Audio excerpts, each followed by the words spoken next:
Welcome to this sixth annual Harold Baptiste Lectureship in Pastoral Ministry and Leadership. My name is Baptiste, and it is my distinct privilege and pleasure this morning on behalf of the University of the Southern Caribbean and the School of Theology and Religion, affectionately known as the STAR, to welcome you here today.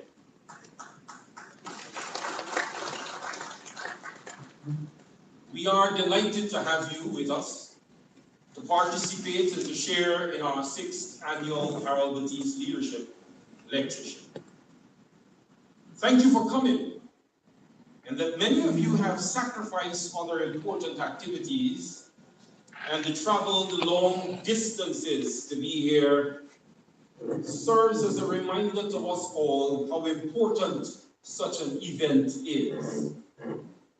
The University of the Southern Caribbean is committed to deliberately and actively train and develop quality leaders for the church and its institutions, the country, the region, and the world. USC has a long history of producing quality leadership. The program today, under whose name it is launched, well, it is conducted, Dr. Baptiste has been a General Vice President of Leadership of the General Conference of Seventh-day Adventists himself, a great leader. And so our goal is to assist every leader to achieve their full potential. Our task is to make it possible, and our mission is to take you beyond excellence. People look for leadership. Our churches are screaming for leadership. Institutions and organizations are longing for leadership. The nations of our world are begging not only for leadership with vision, ability, and tenacity, but leadership with compassion and integrity. This is the express reason why the Harold W. Baptiste Lectureship in Pastoral Ministry and Leadership was established and still exists. Harold, a native of the Spice Isle of Grenada, met and married Shirley of Guyana, land of many waters and oil. They met in Trinidad and Tobago, trained and subsequently demonstrated excellent leadership in many countries on a global level, particularly at the highest level of our church. Harold was and still is a leader with compassion and integrity. This year, our lecture centers on Adventist Eschatology and the Ecclesiology in a climate-disruptive world. That's the topic and theme for today. This topic is pertinent, relevant, and urgent today as we stand on something stupendous in a world that lives in eager anticipation. We are honored. Did I say we are honored? We are honored to have the delectable privilege of Dr. Benjamin Paulsworth, who comes to us with knowledge and passion. He's professor of New Testament ethics, global environment and international policy at Union College, Lincoln, Nebraska. Before Mrs. Keslin Daisley, our coordinator for today's program, who will outline the day's events, I want to say once more, on behalf of the STAR and the University of the Southern Caribbean, welcome. It's wonderful to see so many of you here today. Please be prepared for an inspirational presentation. Welcome, and may God bless you.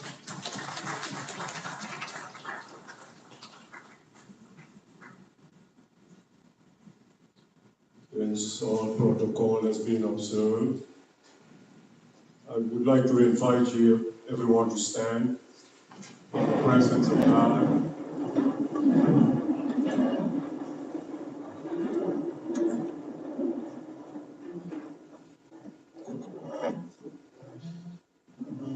As we acknowledge and invite His holy presence.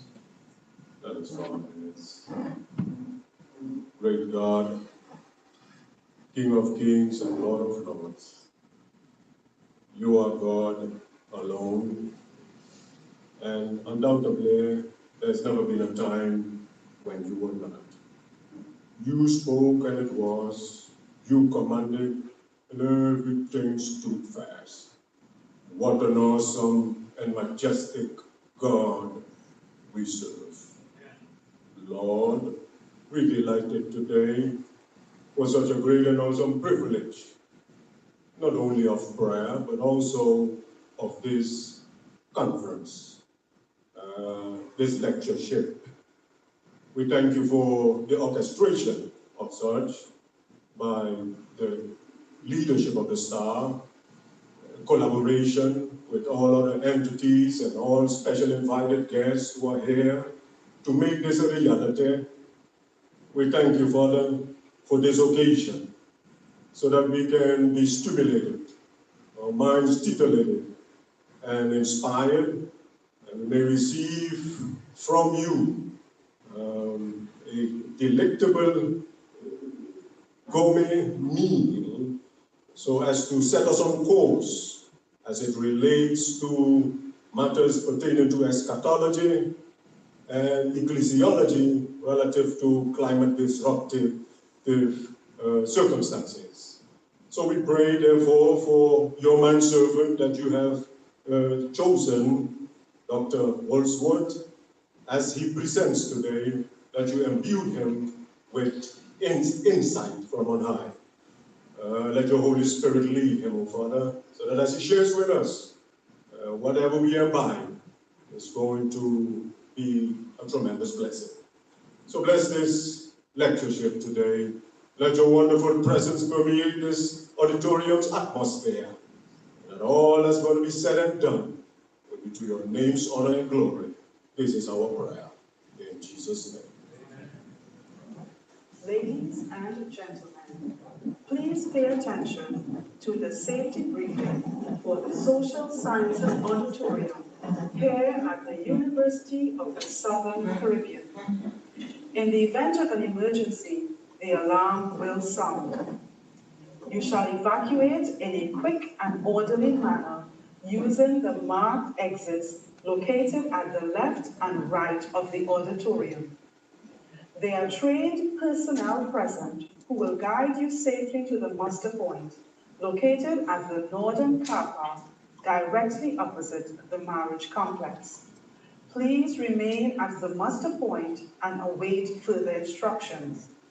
Do not re-enter the building unless you're told to do so by relevant authority.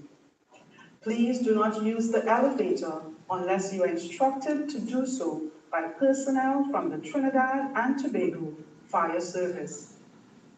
Water coolers are situated at the northern end on all floors of the building. Restrooms are located at the northern side on all floors of the building. In the event of an earthquake, get under a sturdy table or doorway.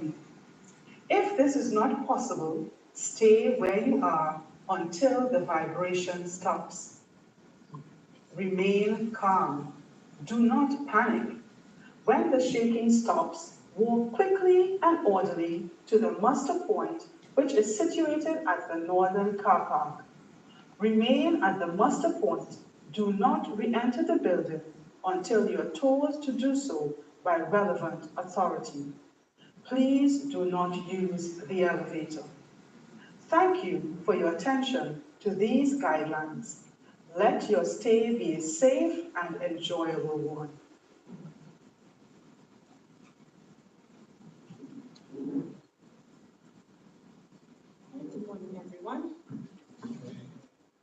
is my privilege to serve the platform this morning, and to do so, I begin to introduce to you persons on this platform. We have on my right our Provost, Dr. Leon Wilson, and he is the Provost of the University of the Southern Caribbean. And on my left, we have Dr. Clinton, the President of the Caribbean Union Conference of Seventh-day Adventists. Right, so at this time, in that order, they will bring their remarks to you.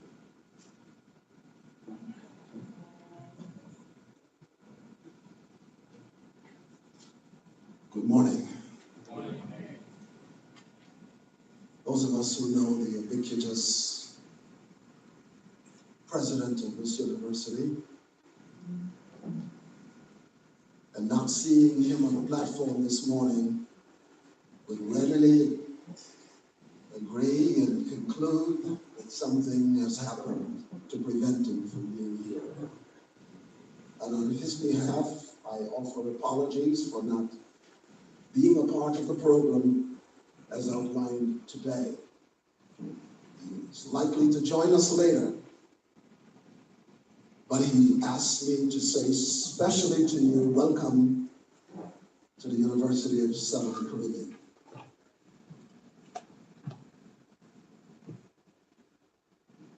The Harold Baptiste lecture series is an example of the legacy that sustains the vibrancy of the university. Harold was an alumnus.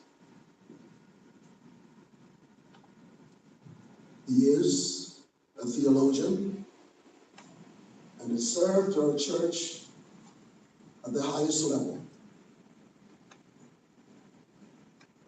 But he has never forgotten his alma mater. And through the initiative and persistence of his loving wife, Shirley, this initiative was started 6 years ago. It is a program that will stimulate our young theologians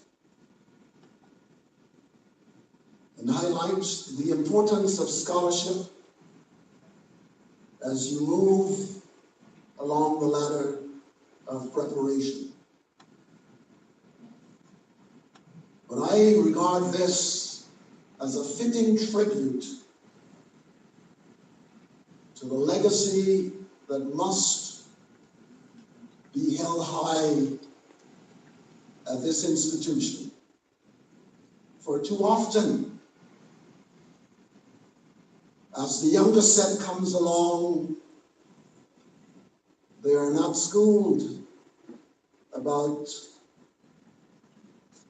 the past. They know little of those who blazed the trail. They sometimes know nothing about our leaders. And we are determined to change that. This lecture, for the most part, is sponsored by the Baptiste family and friends as a testimony that very often where resources are not readily available at the institution, there are opportunities for those of us who have gone by and have been blessed by it to contribute to its success. And so we thank them for their sacrifice on behalf of this program. And we applaud them for remembering where they started. And as you listen today to the presentation, grasp all of the gems of truth that you will find. But be inspired that as you traverse this ladder of success, we will not forget your contribution. And Harold, who is now in a sick bed, we want to say to you, if you are hearing or listening, that we will not forget you. We will not forget your contribution, nor will we forget the contribution of all those who, by their accomplishments and their contribution to this university, keep the flag of USC burning. Sorry, don't burn the flag. Keep the flag flying.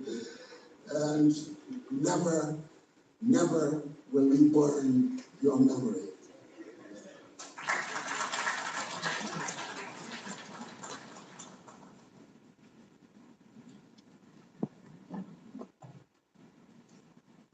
Good morning.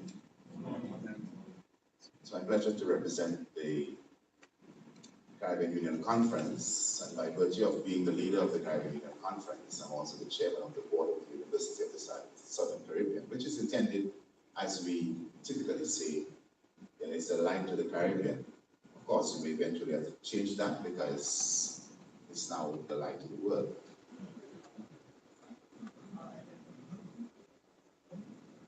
USC has distinguished itself and our staff, as you have heard, under the leadership of Dr. Faiz, as we commonly say, has not only impacted the Seventh-day Adventist community, but now is embracing and forming very good relationships with other religious communities. So I pay tribute to all of those of you who are here today as representing the other religious communities as mentioned.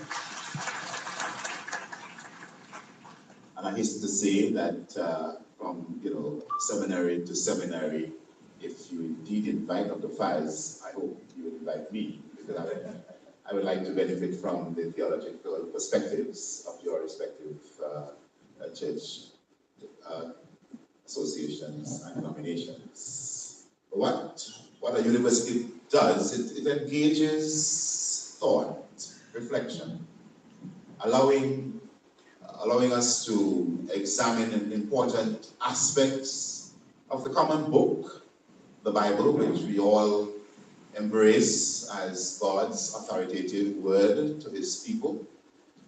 And so I'd like to pay tribute to our special guest today, Dr. Benjamin Hogsworth, who is coming all the way from part of the United States that, as he said, is really under 20 degrees under, so that this is very hot really right now, even though we are in air-conditioned environment.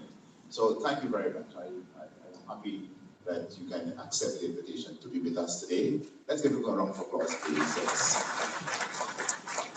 The governance of the Seventh-day Adventist Church really is global, and even though we are separated, by what we call divisions and unions and local conferences and missions, but a phone call or maybe an official call or a service request allows from any part of the world for one of our leaders to come join us and share important theological views. And so today that we are looking at Adventist Eschatology and Ecclesiology in a climate disrupted world, it's quite relevant when we understand what's happening in our world today, not only politically, but as well the natural world is revolting. And it's important to understand how these factors impact us as individuals and as institutions and organizations. There is this constant conflict that continues. Started in heaven, war in heaven, and that war has come right to our planet. And so the war continues, and whilst religious organizations have to make decisions as to what is truth and what will be postulated or preached as God's revealed will from Holy Scripture, each individual has to make a decision as to who one will accept as truth, Christ's saying, I am the way, the truth, and the life. And Christ's life was not only involved in theology, but practice, so that he lived what he taught. And that's a challenge for us as Christians today, whichever religious persuasion you are of. Living as Christ lived what he taught. This topic, therefore, is of particular importance to me personally, because as the leader of the Church of the Caribbean, the question that I have to always ask myself is one of relevance. What is being taught? Decisions that are being made, are they relevant enough so as to make a difference in the corporate life of the church and the personal responsibilities that we all have to God? Thank you for being here today. And as you have come, remember you have a choice to even come with an open growth mindset or a closed mindset. In other words, say what you want, doctor. It really is not going to change how I feel about me, or how I feel about my world, or how I feel about my God. Or, thank you for coming. God, you are God-sent. Before I hear you, Dr. Holdsworth, I'm already saying, you are a God-sent. God bless you all.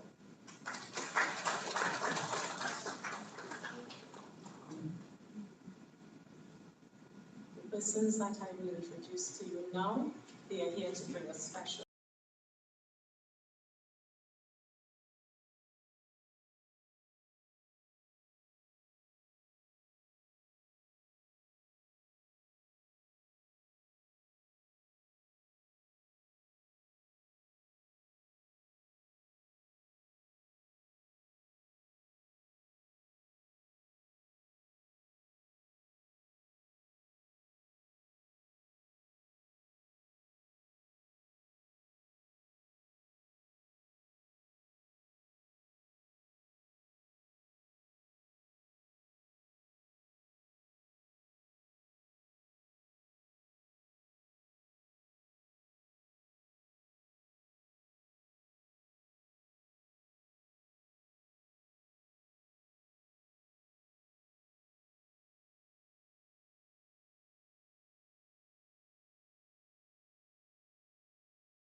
Christ, however, does not change. However, the church has to constantly make adjustments to live in a world that is disruptive, to live in a world that is changing, and still be relevant. And some time ago, I thought of an image of a church that is not responding to change. It's like this, of a man riding a donkey cart. Some of you may be too young to know what a donkey cart is. On the Solomon Hochai Highway. And everybody is passing with their Audis and their Mercedes-Benz and all their fancy cars. And he's on this donkey cart, hitting the donkey hard. But the donkey cannot go at the pace that the other vehicles are going. And so we have to be mindful that around us, change is taking place, and as a church, we have to make adjustments. Our message remains the same, but our approach is to change. Has to be adjusted. So I'm looking forward to hear what is said today. Thank you very much.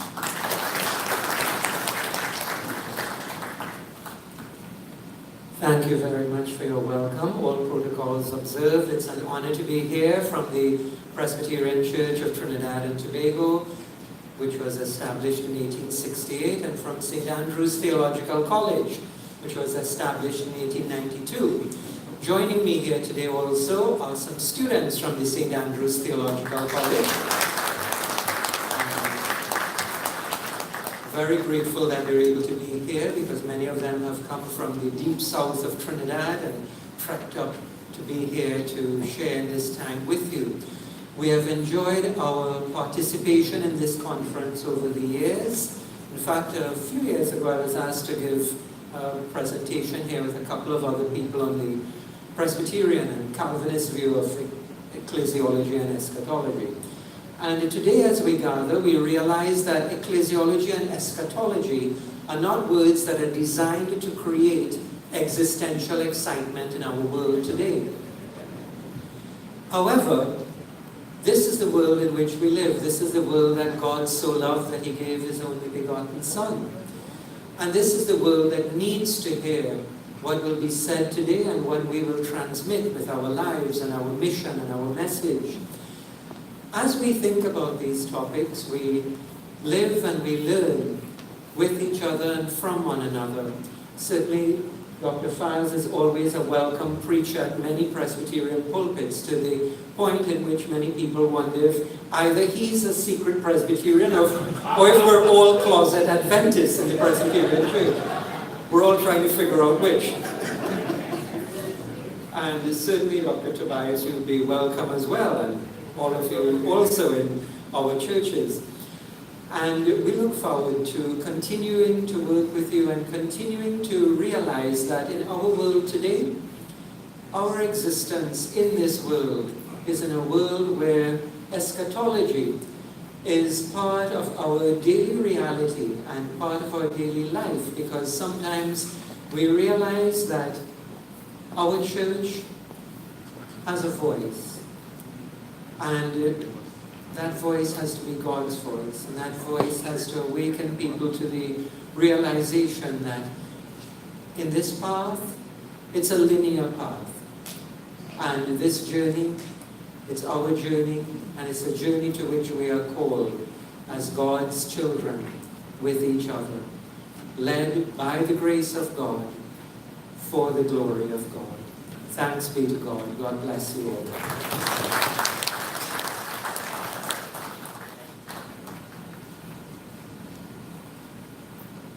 Morning. My name is Father Dwight Black, OP, means Order of Preachers. That doesn't really mean that we're good preachers at all, anyway. But I know the Seventh Day Adventists have very much been very good preachers. I come from a small village called Canaan, Dr. Tobias, you know that, and very influenced during my growing up years by the Seventh Day Adventists. I would always joke at my parishes many times when we come to Advent that this season of Advent always reminds us we're all Adventists. We're waiting for the coming of Jesus Christ. And the Seventh-day Adventist keeps us remembering that. And the topics, I think this today reminds us even of how do we prepare for the end time. And I remember, is it John Paul II produced a document called Ut Unum Sum. If you can't remember, don't trouble yourself. So that we should be one from scriptures. And he always invites us as pastors of the church and ministers of the church to always, where we can, to work with our brothers and sisters. Because we're all made in the image and likeness of God. If you cut my hand, and if anybody here needs blood, I can go and give them blood in the end. And so that makes us in some way one with each other. I think the topic today is relevant. I'm really interested in it by Dr. Benjamin. And I really ask God to inspire him today so that it could motivate us to, one, look for the end, how we're working towards the end as people. And two, how do we work together as an assembly? And three, how do we take care of this environment? As the church would say, this is our home. And it's one home that we share with each other. So I want to, on behalf of the Roman Catholic community, to really thank you. Actually, I came here by accident. I felt like I was one of the disciples being called by Christ. I was just walking down the road, and I saw all these people coming, and the provost, because I'm a student here in the university, said, come to the auditorium. And I said, this is probably the voice of the Lord. So I walked in. So please, thank you very much.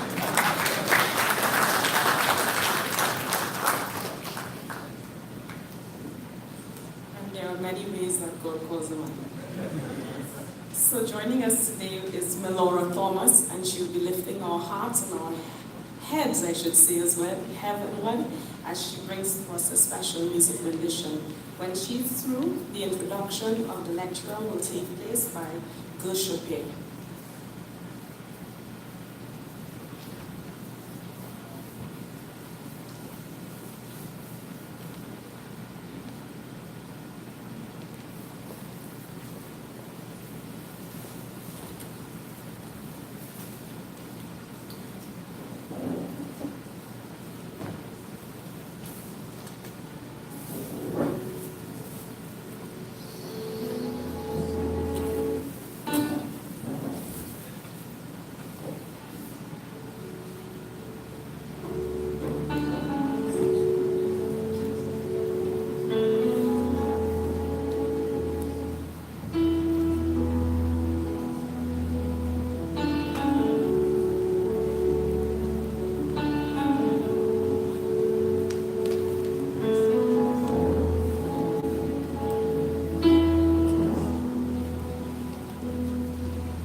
Ladies and gentlemen, good morning.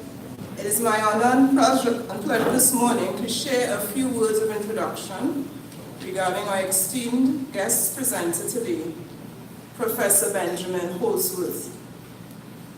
Dr. Holsworth is Professor of Religion at Union College, specializing in the New Testament, ethics and global environment, and international policy. He has lived in the USA, Thailand, and the UK prior to calling Lincoln, Nebraska home. Dr. Holsworth graduated with a BA in Theology from Columbia Union College in 1980.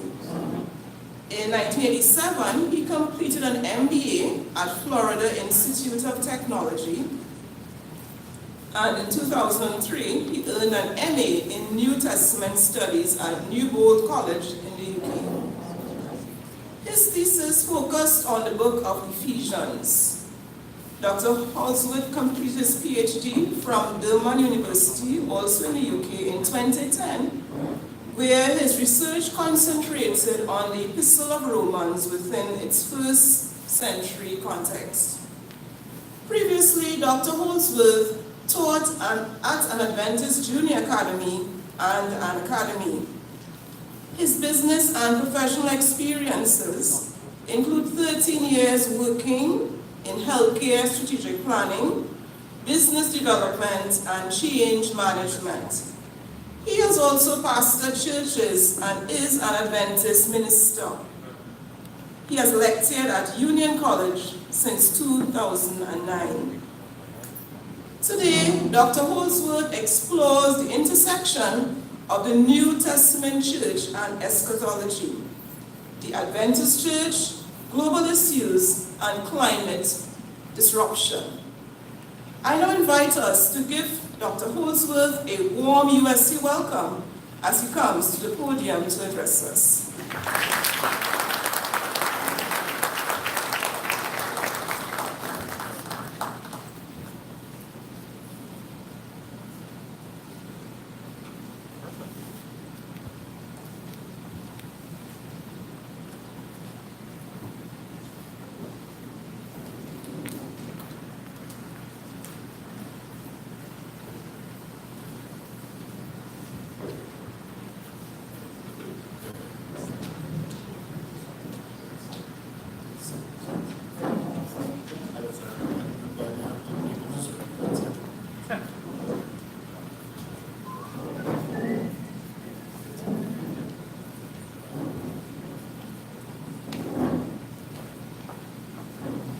Something to write on, right? You have the paper.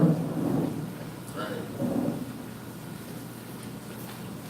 Good. We're going to need that because there's at least 100 good questions that I expect to, come back from the audience after this. First of all, thank you very much for the very kind hospitality, the very kind greetings that have come from so many different organizations. Thank you for the greetings from St. Andrews, and of course all those from USC. Also express my appreciation to those who have cared for me from the arrival last night very late, and the students who brought me to the college campus, or university campus, and the opportunity to be a lecturer in the Pastor Baptiste lectureship. None of us, at least for me or perhaps the students here, have ever met Pastor Baptiste. That he has invested in you. He sees the foresight of your life. And that investment is something I'm having, thank you to Dr. Faz, having a chance to share it. And his blessing to all of us. So this paper today comes out of that process. While this addresses topics in relation to the Adventist Church, it is fully transferable to any faith-based organization. This conversation is not unique to us. Even an evolutionary biologist, D.O. Wilson, who wrote recently, who's stood in opposition to religion for a long time, in the intersection of these issues said that we have to embrace the religious community because without them, we cannot make the progress we need to make for humanity. And so here you have even those who stand outside of faith saying it will take faith for us to grapple with the future that we face. And so with that in mind, I hope that you will help me in this process. This is a work in progress. That's the reason why I need your questions and comments. So the end is as important to me as anything else. Now, here's the first thing I need for you to do for this paper. Draw a circle, a big one, on your paper somewhere. I need you to write down 5 E's. Now, not just E, okay, 5 times, where there's words that go with them, all right? Just to let you, but you thought this was a speech? Well, it is a paper, yes, but I want you to help me with this, all right? 5 E's. Now, 2 of them are in the top of this paper, and I'll explain them to you briefly. The first one is eschatology. Okay, this understanding of last day things. So, eschatology. Okay, the next one is this other word in the title, ecclesiology. Now, ecclesiology, for me, my definition, is anything that pertains to the life of the church. And we're going to explore that. The third E is evangelism. Because the purpose of the church, the purpose of being believers in Christ is this E, evangelism, proclaiming the good news of the gospel. The next one, and this is where the business piece comes in, is economics. Now, economics is about the life, in this case, the economics of the church. Now, there's an interaction between international economics, etc., but the economics of the church. We'll come back to that. And the last E is environment. And we'll get down to how environment and climate disruption interrelate, but we'll get there. Okay? So, just want you to have that in mind so that you hear this. You'll understand the complexity, because this talk is not just theology. It brings in a very multidisciplinary process, and it uses a process called whole of systems thinking, in which you have to think and grapple with the complexity of issues across a wide spectrum to come to the process of solving problems and figuring out ways forward strategically or organizationally. So there's a bit of organizational behavior change management here as well. We'll get to that later. All right, so here's the paper. Now, remember, your purpose is to write questions. Okay, maybe listen to me. Questions, that's what I want. All right. Dear friends around the world, Happy New Year. When I took office 1 year ago, I appealed for 2017 to be a year of peace. Unfortunately, in fundamental ways, the world has gone in reverse. On New Year's Day 2018, I am not issuing an appeal. I am issuing an alert, a red alert for our world. Conflicts have deepened and new dangers have emerged. Global anxieties about nuclear weapons are the highest since the Cold War. Climate change is moving faster than we are. Inequalities are growing. We're seeing horrible violations of human rights. Nationalism and xenophobia are on the rise. This was the New Year's greeting message of United Nations Secretary General Antonio Guterres in 2018 about a world going in reverse. And since in the background of a conversation of eschatology, climate, and the impacts that are occurring in our world. So we have discussed the 5 E's that you have to think about this process as we go forward. We've laid out this concept of whole systems thinking, which is another whole conversation to have. But we're going to start with the biblical narrative first. This is dense. It's heavily compacted. What I want you to listen for is not individual texts, but listen to the greater themes that emerge as we look at these passages. We're starting with the Gospels and Acts. Matthew. There are 3 perspectives from which we may listen to Matthew's eschatological narrative. First is Jesus' discourse to his disciples on the Mount of Olives. Second is audience reception, hearing Matthew's gospel read to those who are first century Christ followers. And the third is, how do we grapple with this as a Christian community of faith? The prophetic narrative of Jesus in Matthew 24 deals with this issue of what is to be anticipated before the end comes. Jesus says false messiahs, geopolitical conflicts, famines, earthquakes are part of the intensifying labor pains of Matthew 24:8. The discourse brings on a process of increasing sinfulness, false prophecy, the loss of love, and betrayal by many disciples. Christ's followers are called to endure hardship and proclaim the gospel to the nations simultaneously in the face of conflict and false prophecy. In Matthew 24:15 to 22, while it can be interpreted as issues of Jerusalem conquest, what we also see is the plight of refugees, those who flee with no warning. And so we see here great tribulation in this passage that leads to a future global crisis that threatens human existence, that none of humanity would be preserved without God's intervention for the sake of Christ's followers. We see these things occurring concurrently, cumulatively, and interconnected as labor pains through this text. It grows into one great visible sign, the appearance of the Son of Man, who comes as envisioned, bringing part of humanity to rejoicing and part of humanity to mourning and implied judgment. The rest of Matthew 24 takes us to the messages of Jesus about being alert and about understanding that the appearing of Christ will be unexpected. What we find in Matthew 24, 45 to 51, is the instruction to church leadership about responsibility to care for membership. Neglect of care for others leads to leadership not anticipating or being ready when the master returns. They fall under divine judgment.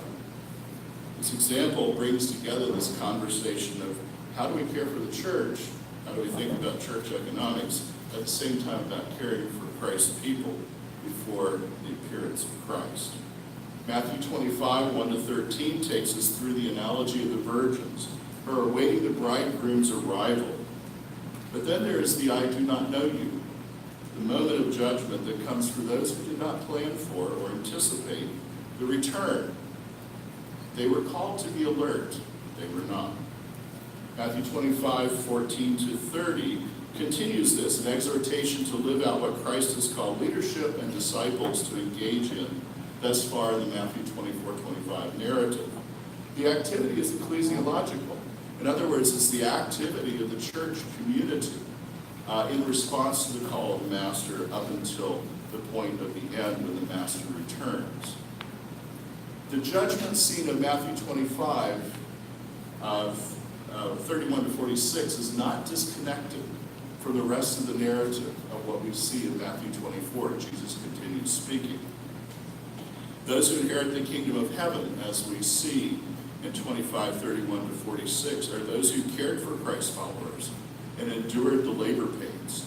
The sheep feeding the hungry, providing water to the thirsty, housing strangers or refugees, providing clothing to the naked or destitute, caring for the sick or weak, are those who went through the great tribulation in Matthew 24, 15 to 22. The sheep are those who visited disciples in prison, perhaps the ones persecuted for faith earlier in Matthew 24, and who preached the good news of the kingdom through this process of hardship and the process of a world going through labor pains. The church is engaged in evangelical, ecclesiological, and economic discipleship in service to Christ during eschatological fulfillment.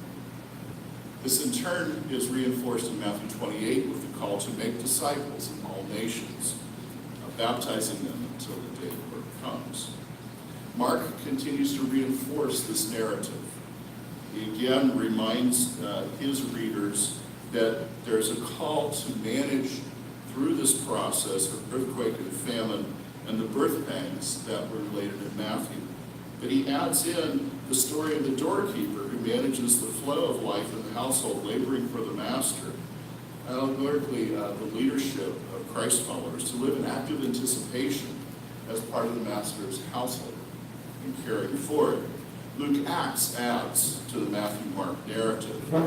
There are sights and signs in the heaven in Luke 21:11 involving the sun, moon, and stars. There's distress or anguish of the nations, anxiety over the ocean, and surges of waves. There's, in Luke 21:26, the statement about the breathlessness of humanity, or perhaps the utter loss of hope, as some scholars have interpreted it. The trepidation of what is coming upon the entire inhabited world, and represents the accumulation again of the birth pains or labor pains of the Matthew and Mark narratives. For the powers of heaven will be shaken is the last phrase. It represents this culmination again of the events that precede the unexpected coming of Christ that affect the entire planet. And with this is included a call to prayer for those who will live through these chaotic events. Acts continues this narrative. Luke does not stop his narrative of eschatology and church life. He continues it in Acts. And so in Acts 2, we see the beginning of the church carrying out the mission of the work of Christ through the empowerment of the Holy Spirit. We see them engaged in creating such a situation through the power of the Spirit that people see it in a favorable way. They are brought into relationship with Christ through the disciples and for those who have joined their movement of following Christ. Acts 6:1-7 sees the expanded leadership in the face of changes in evangelism and organizational ministry, dealing with questions of church economics and ethnic diversification in the community to meet new church member needs, while at the same time remaining engaged in evangelism. Each of these new communities that becomes Christ followers develops new leadership under the guidance of the Holy Spirit. The ecclesiological, or the needs of the membership or the community of the church, continues to develop and change with each expansion of the circle in which Christianity moves and in which new communities are developed, leading up to the Jerusalem Council in Acts 15 to figure out what is the core of what we will hold to as a Christian community of faith at the same time that we may have ethnic difference. So what comes in the middle of all this is Agabus's prophecy in Acts 11, 27-30, this call of severe famine. And sometimes it's easy to skip that, but that's very important to understand the narrative of the early Christian church. And we do know that it occurred during Claudius's reign in the early empire. You can see it across a wide spectrum of regions in which the church grows, but even outside of those areas. So in that process, this famine, just to give you an illustration, compelled the Antiochian church to donate and help the churches in Jerusalem and in Judea in Acts 11:30. Acting as benefactor of reciprocity, they have received the gospel from those who began the ministry in Jerusalem, and in turn they are helping those who brought them the gospel. There is a unity that comes in both ecclesiology, evangelism, and outreach, but also at the same time how they help within the economics of the community. Paul's letters, a similar process. We see in Paul's ministry, again, further outreach to support the Judean community. In Galatians 2:6-10, we see the agreement between Paul and Jerusalem leadership for outreach to care for the poor, as Paul preaches and teaches, remembering the poor in Jerusalem. We see Paul reinforce this in Romans 15, and we see this reinforced again in 2 Corinthians 8, as he makes appeals to the churches of Achaia and Macedonia and Galatia to collect an offering to help with those in Jerusalem and Judea. And there's good reasons why they fall outside the scope of this paper. Now, this occurs at the same time they are going through hardship. They too go through severe famine and economic consequence at the same time as they are responding to the gospel and following in Christian discipleship. Now, Paul also anticipates the second coming of Jesus. 1 Thessalonians 4, we hear him talk about the coming of Christ. He reinforces that in 5:1-11.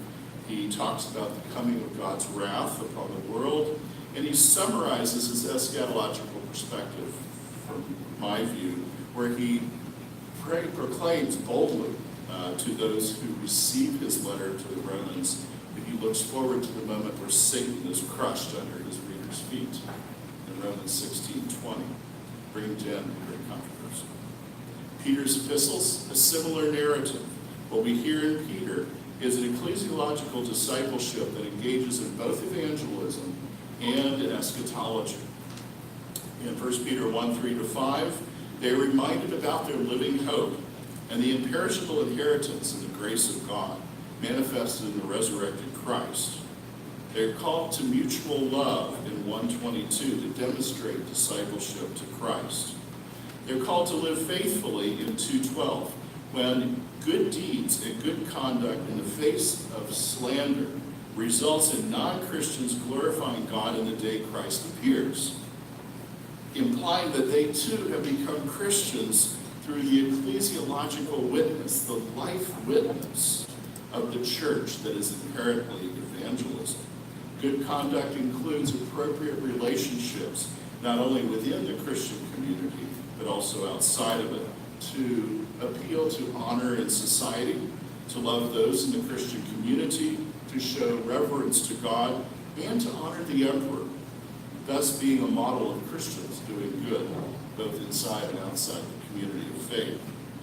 1 Peter 3, we see this continue as a theme of a positive response to what they may experience in the Christian world. And he calls them to live brotherly lives also in 2 Peter, reinforcing the 1 Peter message, and again reinforces looking forward to the second coming of Christ. Unexpected, like a thief, and resulting in final judgment, and a restored environment, a new heaven and a new earth that will be their future residence. Revelation continues these themes. We can read Revelation as prophecy, but it is also ecclesiological.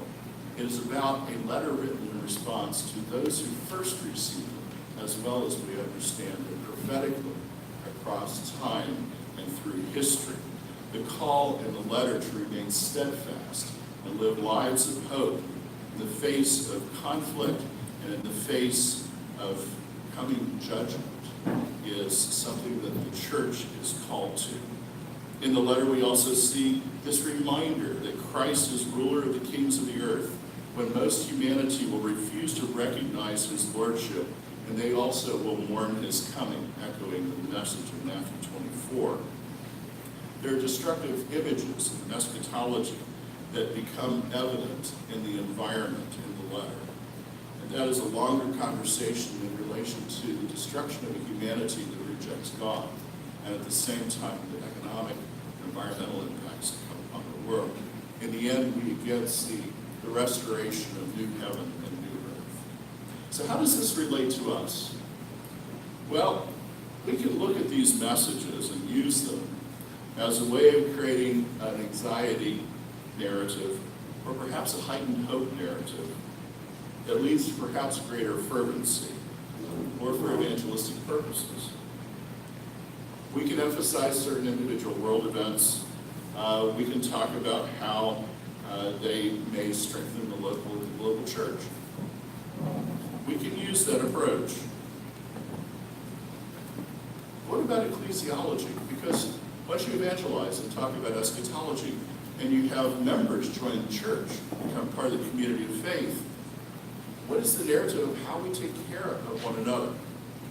What is the narrative that we engage in? And thus this conversation of ecclesiology. Global church growth has focused in Africa, Central and South America, and Asia, and has led to concentrations of Adventism in developing countries that need economic growth over time to help their populations, including those of the church communities, Adventist and other Christians as well. And so as Adventist church membership increases in these regions, they are subject to and not immune from social, political, religious, ethnic, and economic impacts on local society, including weather extremes and climate events, which we'll come back to later. But church economics, the issues of how the church functions, are impacted by these processes as well. The sustaining of churches, of institutions like universities, and economic disruption that comes also filters over to impacts on church finances and church employment. As an institution, we have to think more carefully about these things, because in our ecclesiology, there's now 20.7 million members of the church. There's 3,376 institutions. There's $3.2 billion worth of tithes and offerings that are given globally in US dollars. So we have an economics issue at the same time as we have a responsibility to care for people and help people be engaged in the process of improving their society and their communities. And so here we have to think about this combination of growth, where that growth is occurring, And at the same time, how do we help those who become part of the community of faith be able to live better lives, holistically, including economics, life, education, health, etc. And so it's in that process that we come to the conversation of the environment. So the title has the words of a climate disrupted world. So what is climate disruption? You're like, what's that? Okay. So here's where this started. In 1997, the Ecological Society of America issued a statement that was signed by 2,500 climate scientists that explained to the world that further accumulation of greenhouse gases would commit the Earth irreversibly to global climatic change and the consequences of ecological, economic, and social disruption. Now, one of the persons that was involved in that, his name is John Holmgren, and he's a professor at Harvard. This is what he said about what they meant by climate disruption. We're talking about potential disruptions, reduction in productivity of farms, forests, fisheries. We're talking about increases in the frequency of destructive storms. We're talking about changes in the geographic distribution of disease organisms. We're talking about rises in sea level, imperiling coastal properties. We're talking about the loss of biodiversity and a lot more. There is really no serious doubt that continuing to mess with the composition of the atmosphere as we have will create exceedingly disruptive consequences. Now think about what that means in terms of evangelism and ecclesiology. Global population stands at 7.55 billion in 2017, projected to be 8.2 billion in 2025, 9.77 billion by 2050, 11.18 billion by 2100. In other words, between now and 2050, we add 2 Chinas to the world. And if we continue that concept, we add another 2 Chinas to the world by 2100, based upon the United Nations population modeling and estimates. Now, we could be lower than that, but there's also estimates higher than that. It depends on birth rates and death rates across the international community. And so evangelism is to more people in the world through time. Ecclesiology, caring for the church, is to more people through time. Eschatology, the understanding of the impacts of what happens in our world, either the birth pangs that you see in Matthew 24 and 25, or the issues of what you think about in the global economy and caring for people gets more challenged. Fundamentally,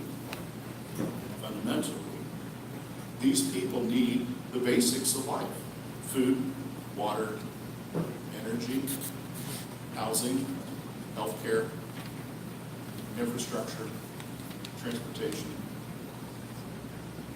And those things are things that they need. Those are global resources, and we will be pushed in the process of caring for those future populations as much as we are today. So, what kinds of impacts does that mean? What is it that scientists are trying to say with this concept of climate disruption? We're going to adventure with science for a moment. We're going to talk about the science issues of what's being discussed. What science says and what the international community says that we should aim for is nothing more than a 1.5 degrees centigrade increase in the global average temperature by 2100. Now, that's what we politically agreed to. The science community told them, you're not going to get better than 2C in change. We're on track for more like a 3.2 degrees centigrade increase. That's where we're going today. And it could be better, or it could be a lot worse. And so this issue of saying, as we continue to use fossil fuels, we are building in additional warming into the climate system, which will create cascading impacts that will occur through the future. As one scientist I've talked to, he goes, people today think that we are going through unique and unusual things. He goes, the real things won't start appearing for another 25 to 30 years. By 2050, they will really know that things are bad. And he goes, the fortunate thing for you and me, we'll be dead, but they won't be. And he's one of the premier scientists who tracks this information, develops this information, publishes this information. So what happens after 2100? The conversation about how physics works is physics don't stop in 2100. There's this thing called thermal equilibrium when the heat's finally worked through the entire system. Even if we hit 2 degrees centigrade in 2100, in reality, we put the planet on track for 4 degrees centigrade increase in the next 150 years. That's what climate stabilization is, when the climate finally has a chance to deal with all the heat that we put into the system now and continue to do so. In other words, we push the gas, the car's still speeding up. Okay, that's the principle. So what comes? What does this mean? Well, different parts of the planet get more heat than others as these systems change. And as we look at this, we know the Arctic will suffer some of the greatest impacts. Does that have an impact on us? Yes. So here's the conversation. Mark Cerezi, Director of U.S. National Snow and Ice Data Center, says we're looking at ice-free Arctic Ocean sometime in the 2040s. In other words, there'll be no ice there during the summer months, especially in September. It has significant impact. It's like melting the ice cubes in your drink, and what happens after they're gone? It warms up. That has an impact on the entire climate system of the northern hemisphere. Permafrost is increasing in warmth. What happens when permafrost begins to melt? It releases additional trace gases. In other words, we create this new climate process by which self-reinforcing increase in emissions occurs, no matter what humanity may do to decrease emissions. The West Antarctic ice sheet, Ted Scambos, again, National Snow and Ice Data Center, says we've already created enough warming in the ocean that the West Antarctic ice sheet will melt. It will take centuries, but it will melt. It will create meters of sea level rise. Won't be this century. We might get to 1 or 2 meters this century, but next century, if war doesn't come, this planet goes through remarkable changes in its coastlines. What happens elsewhere? Global ocean levels drop. Global acidity in the oceans increases. Currently, there are areas in the ocean where oxygen gets so low that it's not able to sustain most portions of life. Those areas are now the size of the European Union if you put them all together. We continue to see those increase in size.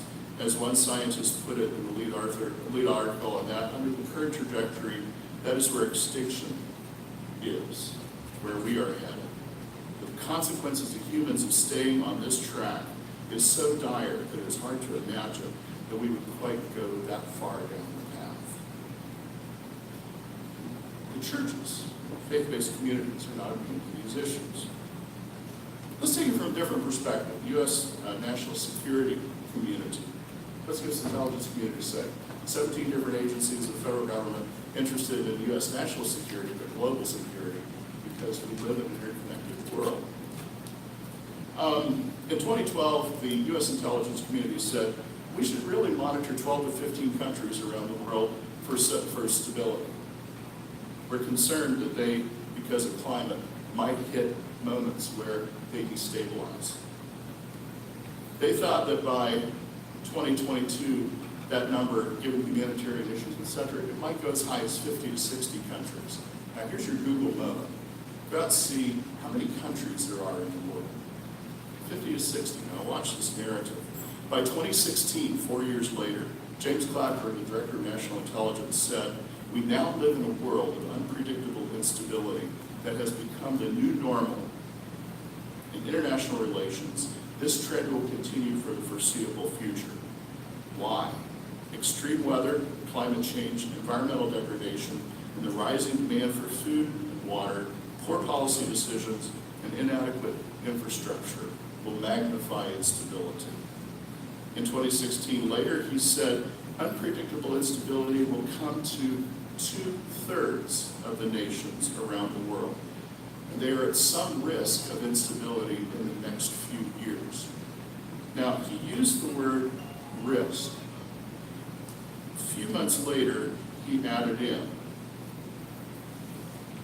the coming decades, we're at risk of 2/3 of the nations around the world having a crisis.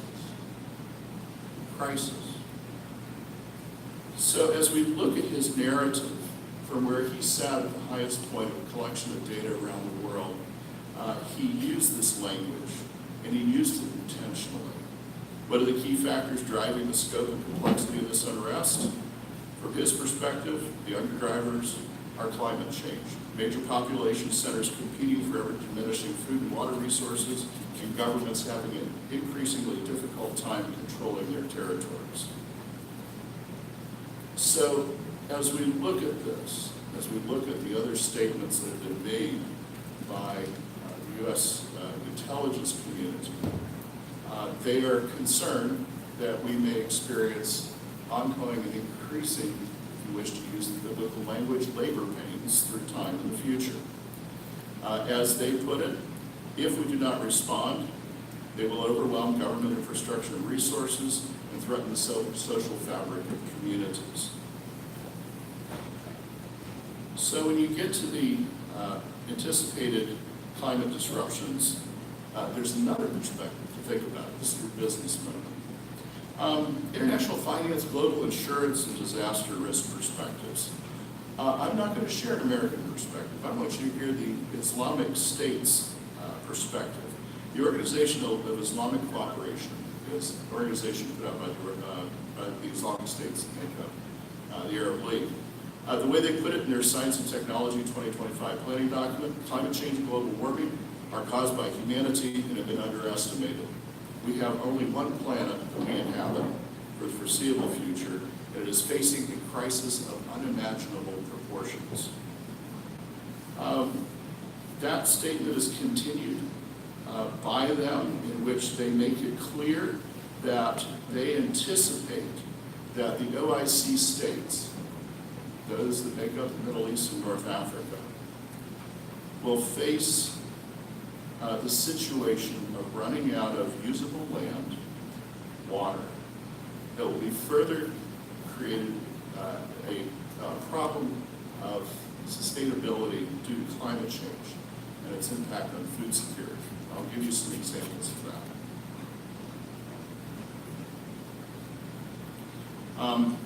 Egypt. Egypt is already suffering water shortfalls. The Nile is no longer able to provide enough water for food production in the Nile Delta. Egypt is projected to reach a state of serious countrywide freshwater and energy shortage by 2025. These are statements made by their own government. This is their own ministers who are making these statements.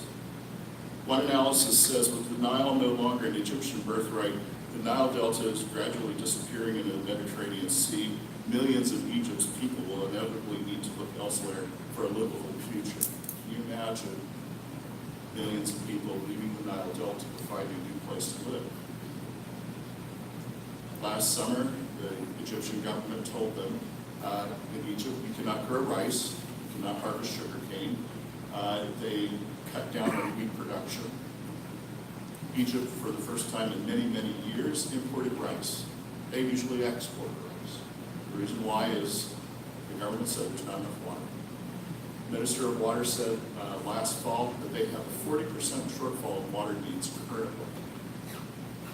Now, it doesn't mean that people are not getting enough to drink. It just means that over time, they will not be able to continue to sustain the population without increasing imports of food and determining new ways of providing energy. Sudan. Sudan has a 60% water demand shortage by 2027. It's already going through destabilization. If you follow news of Sudan, protests against the government. Part of the issues are the collapse of agriculture in parts of the country. The Nile no longer has the ability to provide the water necessary to support the Sudanese population. South of the Sahara Desert, water scarcity is a troubling issue. The National Intelligence Community's Global Trends Report estimates in the next 25 years, 75 to 250 million Africans will experience severe water stress that likely will lead to mass migration. In May 2016, Pakistan's Research Council for Water Resources reported that Pakistan would reach absolute water scarcity by 2025 because the Indus River will not provide enough water for its growing population. There's not enough groundwater either. Groundwater supplies are dropping by up to 10 feet a year in some parts of the country. Iraq's hydrologists conclude that the country will have more than a 10% water shortfall by 2020 in the Tigris and the Euphrates River. Last summer, you could wade the Tigris in Baghdad. Iran is taking water out of the river system that usually would flow into Iraq and is shifting it into Iran to avoid collapse in social order because Iran does not have enough water either. The way the Iraqi water minister put this in 2017, Iraq said, Iraq is facing a dangerous situation in terms of water. We are worried and unable to provide the necessary water. The United Nations Security Council received a report in the fall of last year that said if the water situation in Iraq didn't improve, 4 million people would have to move out of southern Iraq in the next year. Fortunately, they've had rain. When it comes back to Iran, Iran's water shortage is so critical, the government sees it as a national security threat. The energy minister has said that there were 107 cities with 7.2 million people that are a red alert situation across Iran because of the lack of water. Their vice president of the environment has said in the past that there is likely by 2050 a 41% water shortfall in Iran. And the way he puts it, 50 million people will have to leave Iran because there will not be enough water or the ability to grow food to support them. The total population of these countries today is more than 450 million people. It's forecast to reach 521 million by 2025 and 715 million by 2050.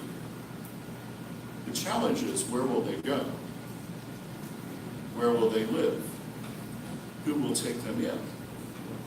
How will we do that in a way without creating tremendous global conflict?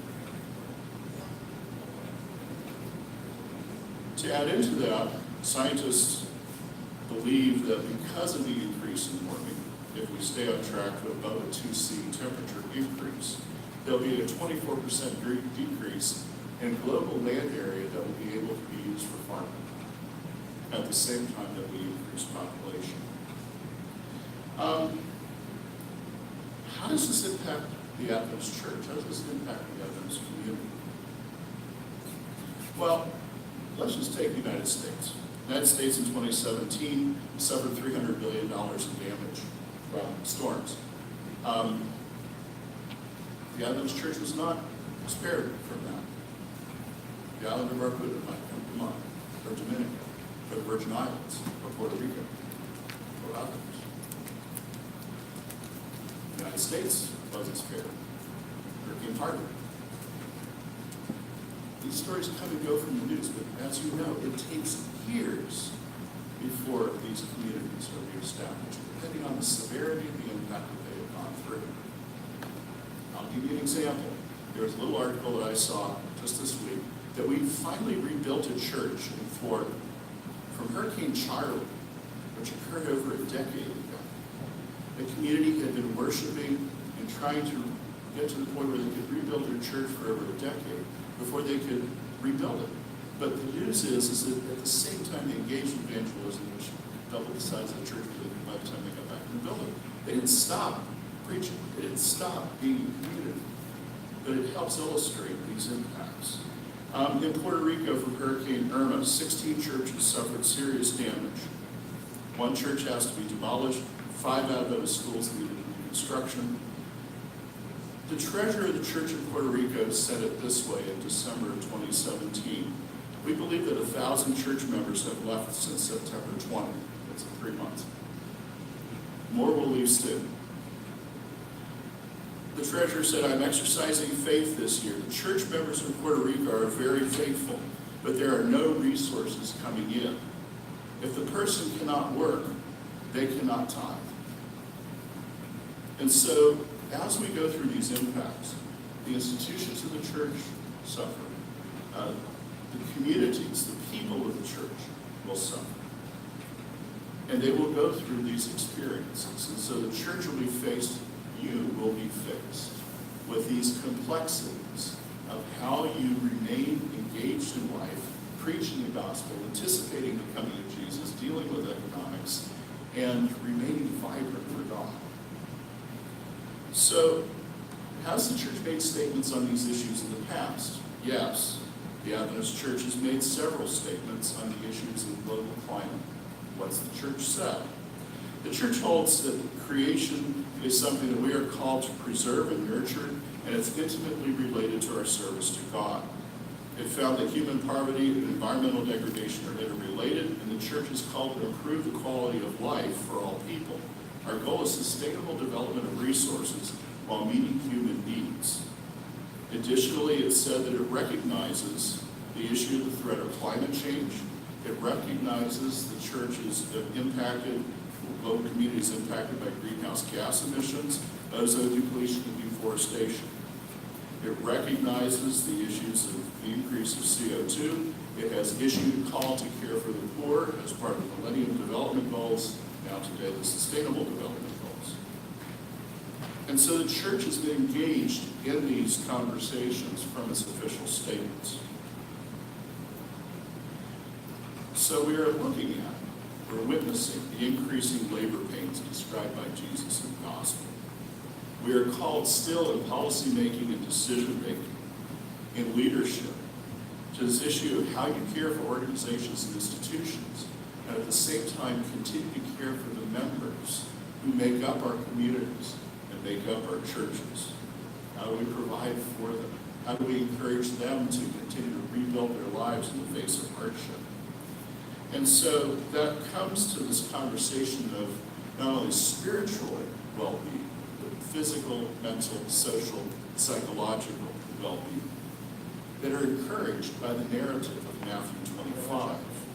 And so while we are called to worship, we may also be called to humanitarian outreach and engagement as part of being a sustainable Christian community. So what does that mean that Christians are called to be? What Adventists are called to be? I've used the term catalytic remnant. I will explore this another time. And what that basically means is that we are not called to retreat from these issues. We're not called to ignore these issues. To be a catalyst is about being transformative. How do you continue to transform your world at the same time as you engage in going through the same complexities of issues? The church is called to act as a catalyst. Be the transforming message of God to the hands and feet of Jesus in the global world. It's called to live out the testimony of Jesus, as we see in Revelation. So if we're going to act as a catalyst, I'm going to give you quickly just a short summary of things that might help the Christian community, the Adventist community, be engaged and involved with the world, things that we're already doing, and at the same time, things that we're probably called to continue. One is to be involved and engaged in the conversations about refugees and about humanitarian response to migrants. The United Nations and the Adventist Church have worked together in this process of helping the church be a voice and an actor in these processes. The church has also been called to deal with the issues of humanitarian assistance on a local basis.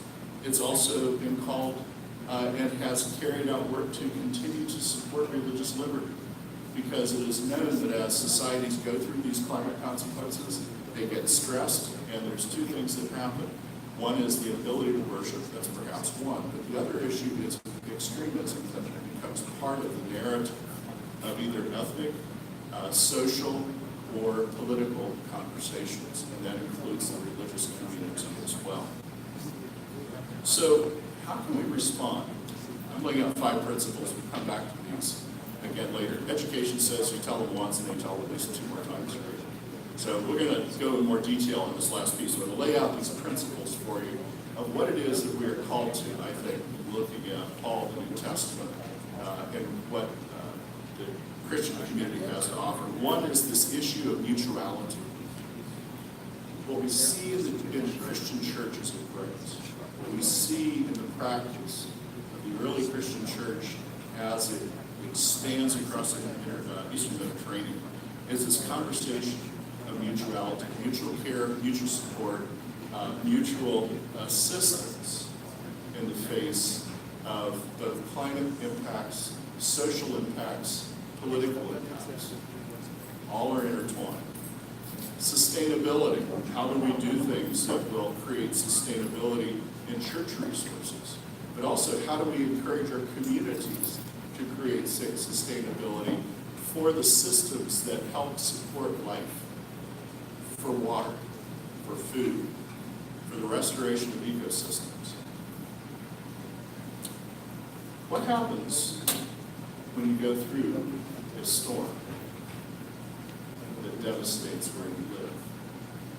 It is a call to resilience, the third principle. We will have to exercise resilience. One of the things that sociologists and scientists have already documented, that communities with a strong faith base are some of the most resilient in the face of hardship and the issues of life disruption related to disaster. We've documented that in the United States. We've documented it elsewhere. It is the faith and the power that comes from life engaged in devotion to God that enables people to be resilient in the face of hardship. Because of what we see in the text of Scripture, we will have to learn how to endure. Endure means changes in life. Endure might be losing your air conditioning for 6 months or a year or longer. That's not just the island of Barbuda. It's our brothers and sisters in the island of Thailand who got hit by Super Typhoon Yutu. The president of that conference said, we will not have power. We will not be able to restore buildings for a year because everything is gone. But the members don't stop. And the church leadership does not stop providing care. And they don't stop being engaged in the community. An example was given to me at one point where I went in response to a hurricane as part of the Florida conference. And there was this fellow working there. And he said, you need a place to stay. I said, yeah, I've been living on the floor of a warehouse for 3 days. Didn't look or smell that good. He goes, I can help you. He was the manager of the local YMCA. He says, I'll give you a room for free. He goes, I'm staying there too. I said, why? He goes, my house is gone. So here's this man whose house had been destroyed, who's staying at where he lives and offering a stranger who's trying to help other people at the same time he's helping in this warehouse. I said, what keeps going? It's my faith in God. I know I can go through this because of my faith in God. And so endurance is something that we will have to engage in. The sentence of where it says, the one who endures to the end will be saved in Matthew 24 should be taken seriously. The last principle is productivity. We will still need to engage in productive restoration of society at the same time as we hold to our eschatological view, because Matthew 25 compels us to not stop in the process of caring even when we may not have much to offer, because it is still living out what God calls us to care for the poor, the needy, those who are hungry, without water, without clothing, without shelter. And so that doesn't go away in the face of what we see in dealing with the text of Scripture or climate disruption. Conclusion. In 2015, the state of California held a climate symposium. One of the climate scientists there, named Suzanne Moser, said it's getting hot and getting hotter. It is not looking good. It's not going to get a lot easier. We're just beginning to understand the most catastrophic situations, and we are starting to sound like TV evangelists in what we're trying to say. Here is the reality. I am hearing a more apocalyptic message reading climate scientists than I am from some preachers. And why you hear me speak on these issues today is because of that narrative. They have fear for the future. And we have a message, a way of helping that they need to hear. Thank you very much.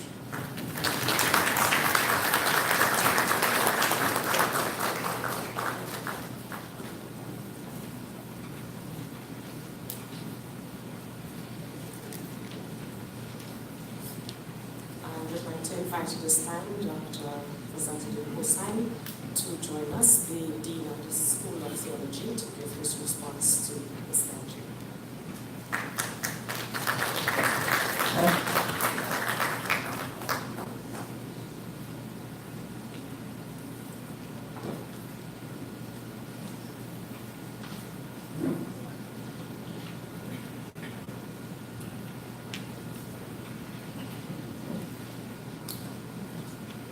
All protocols being established, let me begin by expressing my sincere thanks to the USC Alumni Association North American Chapter, and more specifically, Shirley Baptiste, by whose patronage this lecture series is convened, and under whose grace I am so highly favored to be granted this unique opportunity to manage this lectureship since its inception 6 years ago. Today, for the first time, I have assigned myself the onerous yet honorable task of responding to a well-documented paper presented by Dr. Benjamin Holsworth. In academia, there are 3 ways one can respond to a presentation. One can give an agree or disagree response. Another may choose to give an analytic, evaluative response. Another option may be to respond in an interpretive, reflective manner. I have chosen the latter approach. The main reason being that of the nature of the presentation. I am convinced that the presentation demands a hortatory response. The overall thrust of the paper is somberly scholastic, incredibly contemplative, and one which importunes the mind into active personal reflection. Notwithstanding its immense empirical gradient, it is delicately tempered with biblical verities. I must candidly confess that at some points in my review of the paper, my thoughts juddered as I grappled with the solemn prospect of Earth's impending Catholic catastrophic and cataclysmic hour.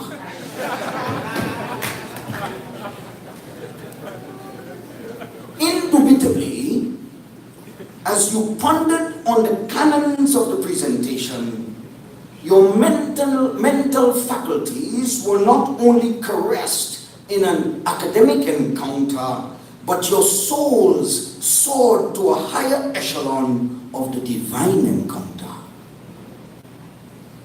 Professor Holsworth proffers a whole of systems approach to explore the intersection of a quinquepartite, meaning 5 parts, dynamic, namely eschatology, evangelism, ecclesiology, economics, and environment, against the backdrop of the biblical narrative. He critically examines current and predictive phenomena and events using empirical data to substantiate the imminence of Earth's deterioration.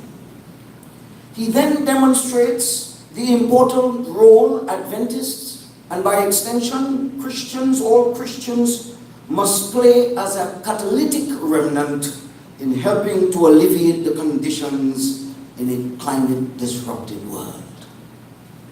The first section of the paper gives a broad sweep of the major eschatological narratives in the New Testament that highlights themes such as economics, service, community, the poor, church organization, exemplary Christian living, and church organization, all with an intent to remind the listener of models of ecclesiology that today's church must follow.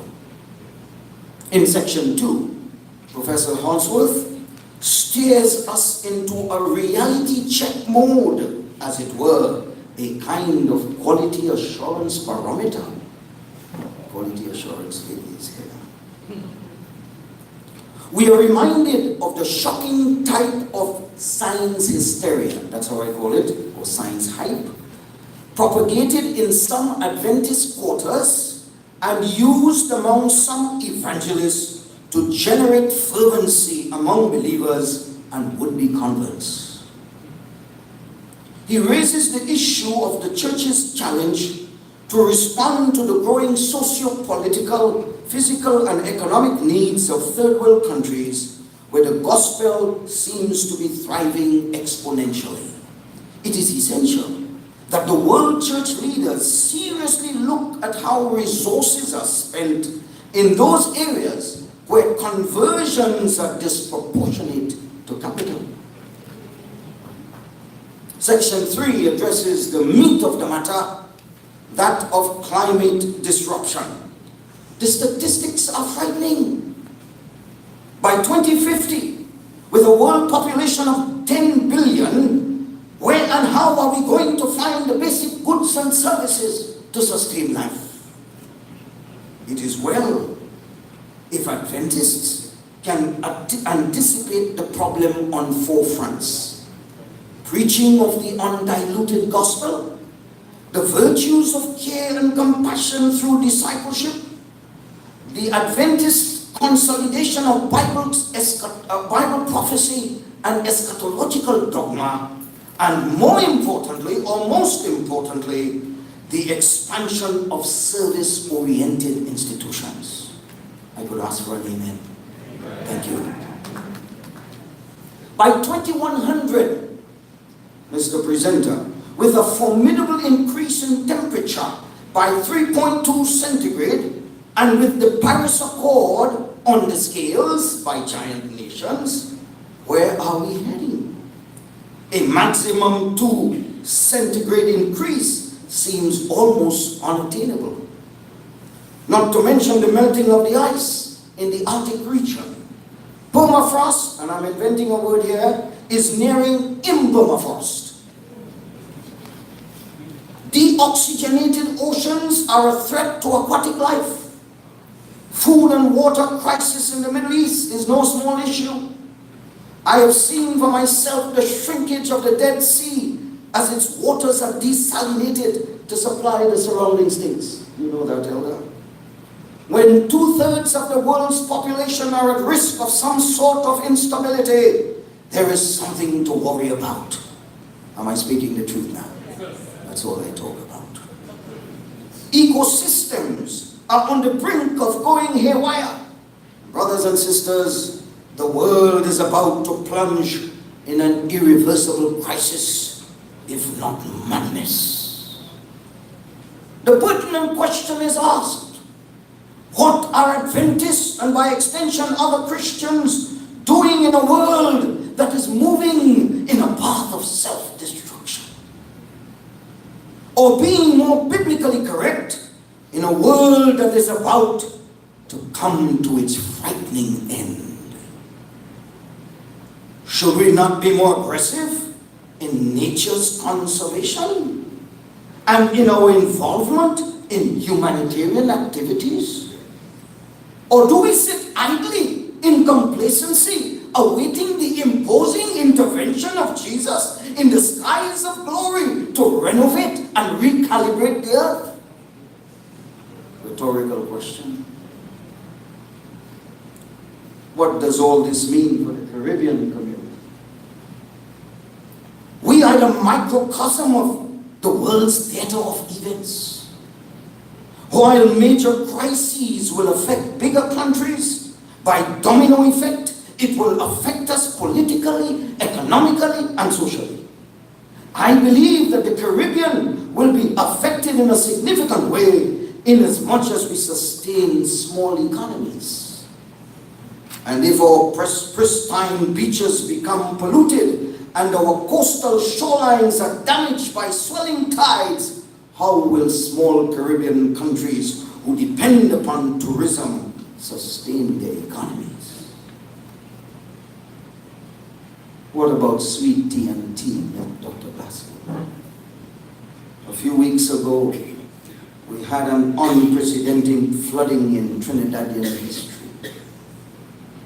Our economy is sitting on a string with hundreds of people being laid off and on the breadline. Social unrest seems imminent. Farmers are nervous about seasonal unpredictability. Not to mention the Venezuelan crisis just at our doorsteps. The Trini catchphrase, Trini is a God is a Trini, will soon cease to hold water.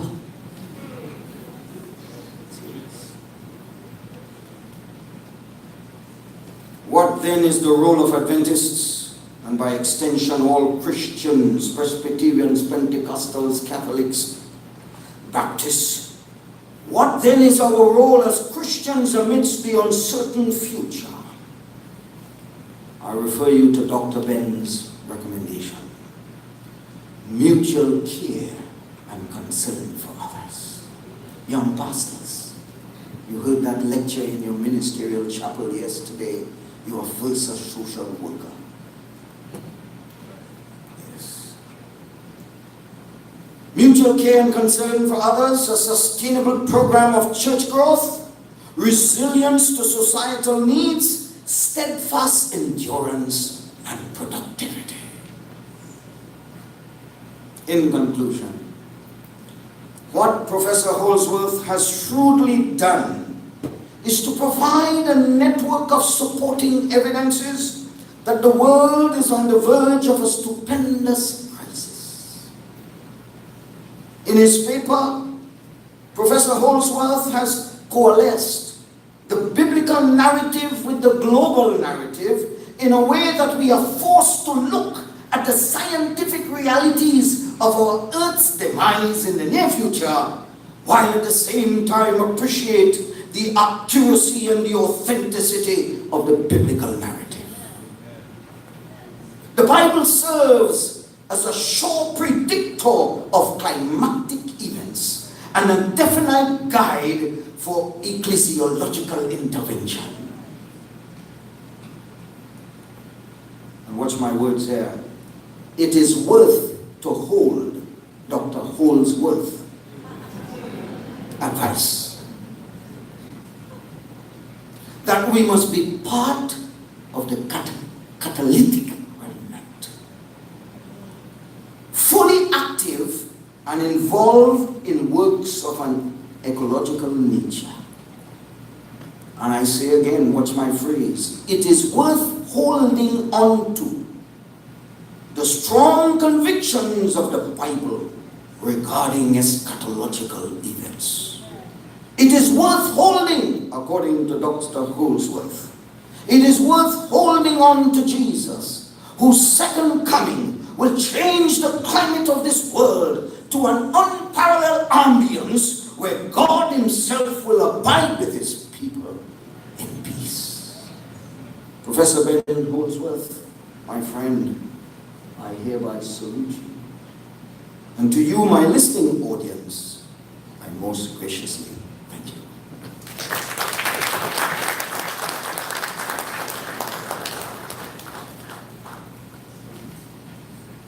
Beautiful presentations, very concise and accurate response. Please give them another round of applause.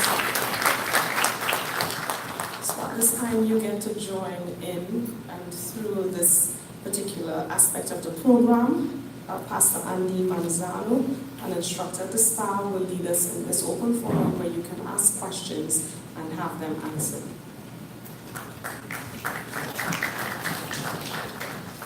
Protocol is observed.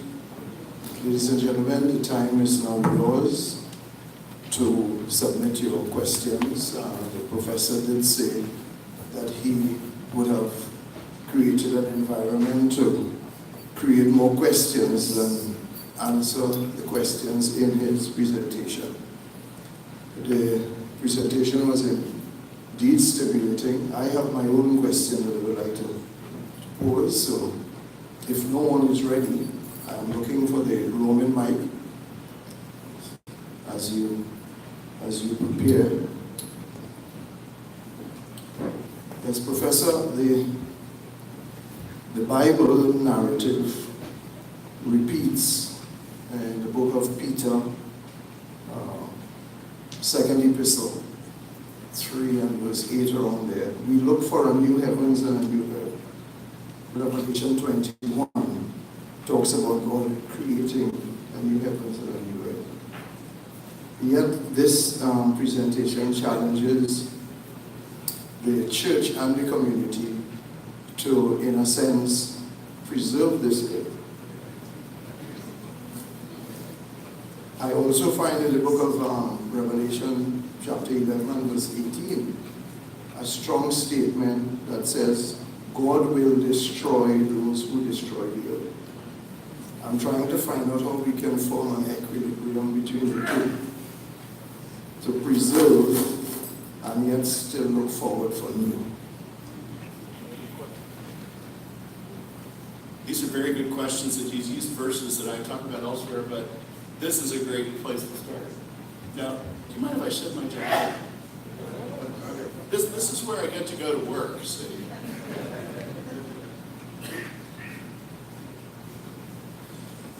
There's this conversation that we engage in of what is most important.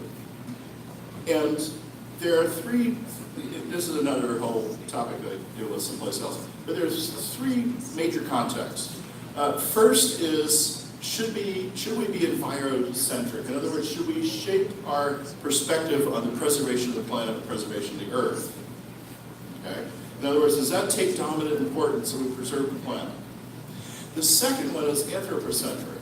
The issue is that whatever we do needs to be shaped on caring for humanity and preserving the earth to meet human needs.